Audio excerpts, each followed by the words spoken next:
Would you rather negotiate to buy a property with the homeowner, with the builder and their on-site agent, or with an investor? In this video, we're going to talk just about that subject for just a moment. Let's consider first that in all these scenarios, you are working with a trusted buyer's agent that represents you, and that agreement is in writing. At Gray Fox Realty, we always believe that a buyer should have a qualified and experienced buyer's representative.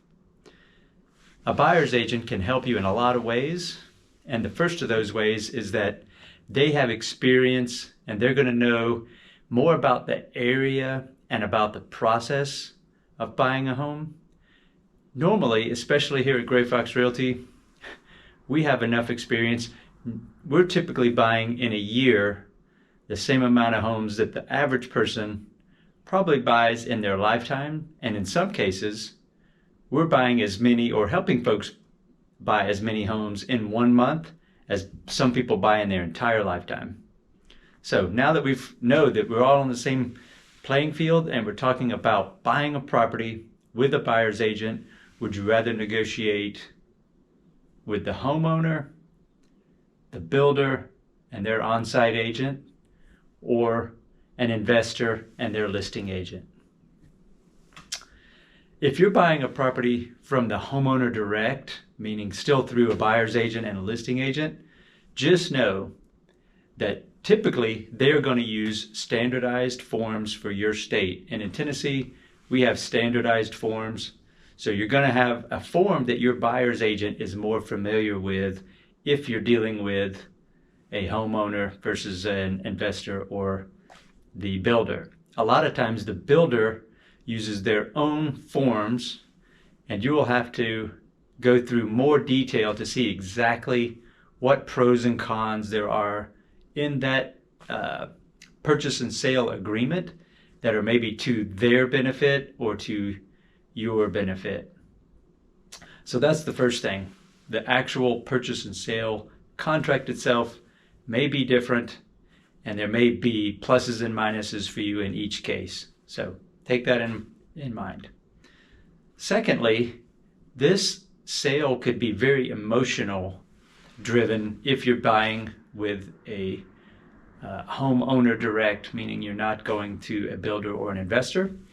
That can be both good or bad, and it can be to your benefit or to your detriment, depending on the situation. For example, let's think of the things that cause people to want to sell their property. It could be that the home is too small now, meaning that they're growing their family, having kids.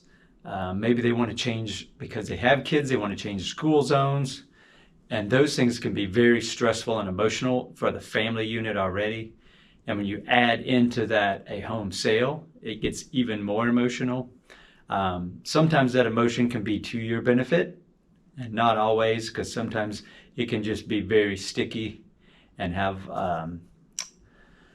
some things that still might impact you when you want to get the property and you want to have it on move-in day at a certain time and all these things. Their life can also get in the way and cause issues there. But just know that a trusted buyer's agent is going to help you navigate all of those things. Furthermore, reasons that it might be maybe a little bit at your benefit, it could be a divorce situation. There's a lot of reasons. Maybe it's a job relocation and they need to get out of town quick to get to the new job. So there are pluses and minuses to all of those, but normally just know that at least, even no matter how well this family is prepared to sell their property, there still could possibly be some element of emotion in that sale. If you're talking about an investor, let's talk about them for just a moment. The investor, they bought this property to make profit, whether it's been a rental for many years or if it's just was a flip. Just know that you're going to be dealing with, almost consider like you're dealing with an accountant. When you're dealing with this, they're looking at just the bottom line. What do the numbers make sense? What's going to make this deal work for them. And sometimes that can be used to your advantage, but usually that's going to come to your detriment when you want to try and negotiate for this or that.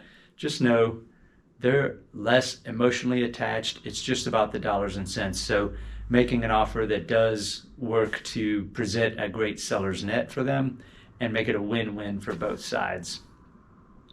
A couple of other aspects negotiating between a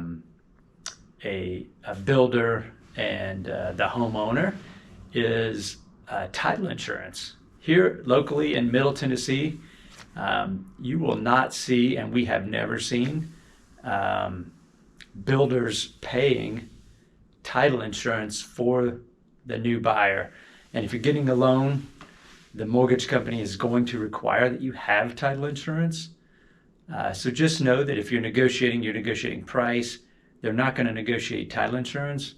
Get an estimate for your title insurance, and you can make that into your offer as part of your buyer's net for the purchase price. Maybe you negotiate better on price because you know they're not going to pay the title insurance, and that is across the board. I have not seen that being paid by anybody. However, there are some incentives with builders if you use their title company that they prefer, and if you use their lender that they like to prefer. Sometimes you will get some closing costs, and that closing cost can be used to offset title insurance. So a couple of things there with that. Another thing we'd like to point out, if you're talking about negotiating on price, let's talk about doing that with a homeowner. The best thing about doing it with the homeowner is you submit to them a formal offer in writing, and they get the opportunity to reject that, but it's a formal process. We've seen a lot of times when you go to do that and there's an on-site builder's rep, that builder's rep sometimes can work for the builder, meaning they're an employee of the builder, but a lot of times they're just another real estate agent, and they are the first line of defense. And believe me, at Gray Fox Realty, we've seen this happen, especially if they're using their forms and they want their on-site agent or their listing agent to fill in the forms. They're using that as a first line of defense for the builder to reject offers. Get in touch with us. Believe me, we can work through that. They may go, I don't want to submit that. I'm not even going to type that in because of that offer. We've seen it. We've done it. The on-site agent isn't the seller.